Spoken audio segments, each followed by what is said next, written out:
Good afternoon, my Real News Media TV family. Welcome back to the channel for another news update. And in the news this afternoon, PNP pays a tribute to veteran journalist Owen James. The opposition People's National Party has expressed the sadness at the passing of veteran journalist and media practitioner Owen James, who died on Thursday. Opposition spokesperson on information, Nikisha Burchell, in a media release on Thursday, said that James was more than a journalist. He was a trusted voice who helped the Jamaicans make sense of financial news with clarity and depth. As a young girl, I remember tuning into primetime news and immediately recognizing the voice of Owen James, one that inspired confidence, offered reassurance, and provided a sense of stability in an ever-changing economic climate. He was more than a journalist. He was a trusted voice who helped the Jamaicans make sense of financial news with clarity and depth. His work shaped how we understand economic issues, and his absence will be deeply felt in the media landscape, she said. She said James was one of the last members of a generation of journalists who brought an undeniable authority to their craft, journalists who not only reported the news but shaped a national understanding with their depth of knowledge and professionalism. His impact extended beyond the newsroom, influencing how Jamaicans engaged with the financial matters and understood the broader economic landscape. The PNP recognizes and honors Owen James's invaluable contributions to journalism, business reporting, and the public discourse. We extend our deepest sympathy to his family, friends, and colleagues during this significant loss. May he rest in peace, and may his legacy continue to inspire future journalists, the PNP spokesperson stated. Unwanted hotel guest slapped with fraud charges. 3 individuals who illegally gained access to a hotel property on Valentine's Day and racked up a $165,000 bill appeared before the St. James Parish Court on Wednesday to face the charges of obtaining credit by fraud. According to court documents, on February 14, Natasha Burgess, Paulette Richards, and Kevin Joe Hill trespassed on the property of the well-known hotel in St. James. Upon arriving at the security checkpoint, they presented armbands, claimed to be returning guests, and were granted access. It is alleged that they entered a room and noticed that it was undergoing maintenance. They then locked the door from the inside before moving on to another room. A maintenance worker alerted hotel staff after he had difficulty gaining entry to the first room the trio encountered. An investigation was launched, and it is alleged that a review of security footage showed the 3 defendants entering the 2 rooms. The court was told that the police were summoned. Further investigation led to the officers and other hotel personnel to the beach, where Burgess, Richards, and Hill were spotted. They were subsequently arrested and charged. During Wednesday's sitting, the defendants told the court that they had purchased the armbands from someone. A hotel representative who was present in court stated that a manager was behind the scheme to illegally access rooms, and several employees have since resigned. Burgess, Richards, and Hill's bail conditions were modified to include the surrender of their travel documents. Until then, they have been remanded in custody until March 20. Portland police blame outsiders for murders. Acting Superintendent of Police in charge of the Portland Division, Veronica Campbell, has blamed the outsiders for 3 fatal shootings that have occurred in the parish so far this year.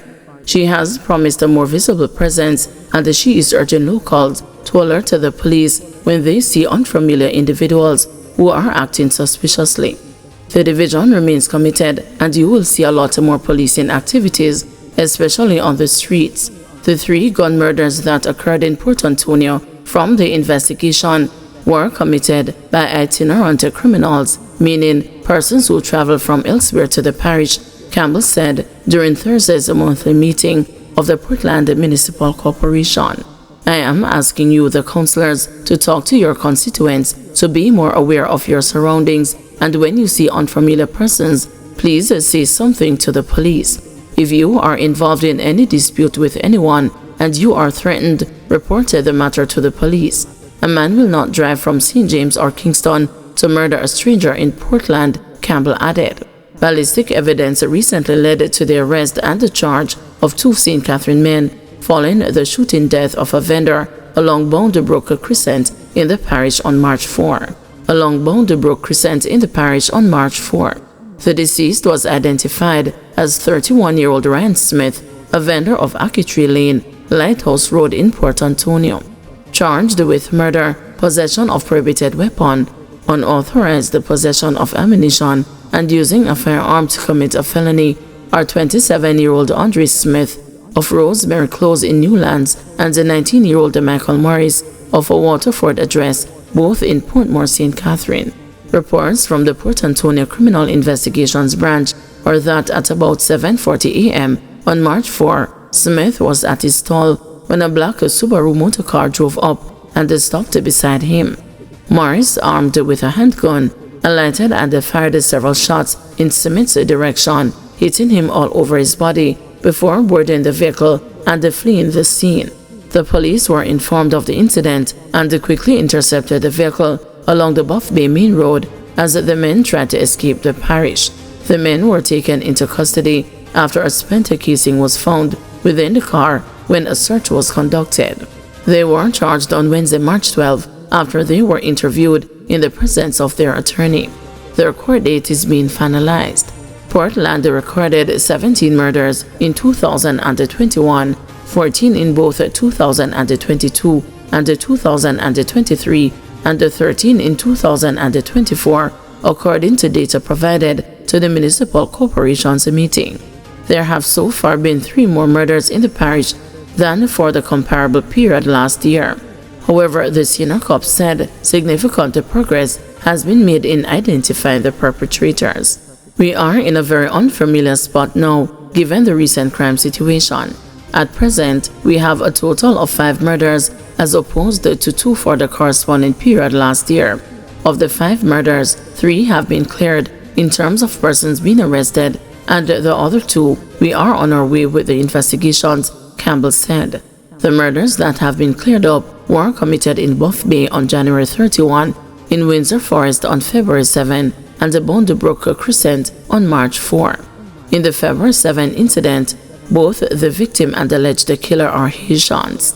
Campbell gave an update on the status of ongoing investigations into incidents linked to Haitians who often arrive by boatload on the shores of Portland.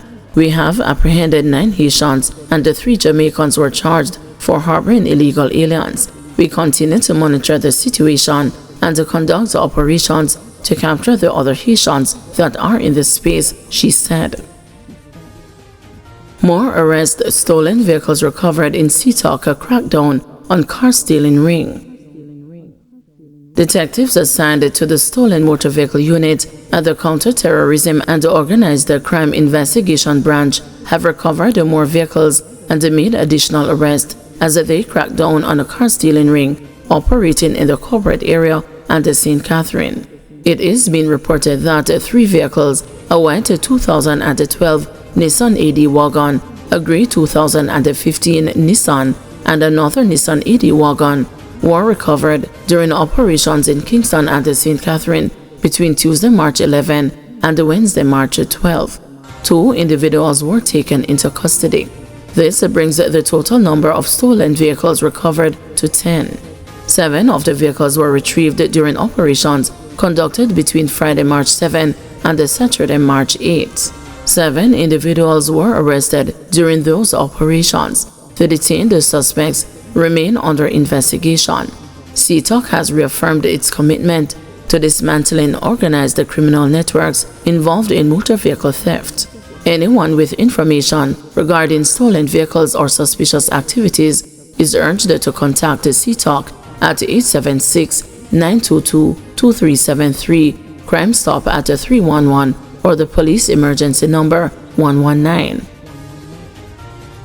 Guys, thank you for watching. See you this evening at 6 p.m. for another news update.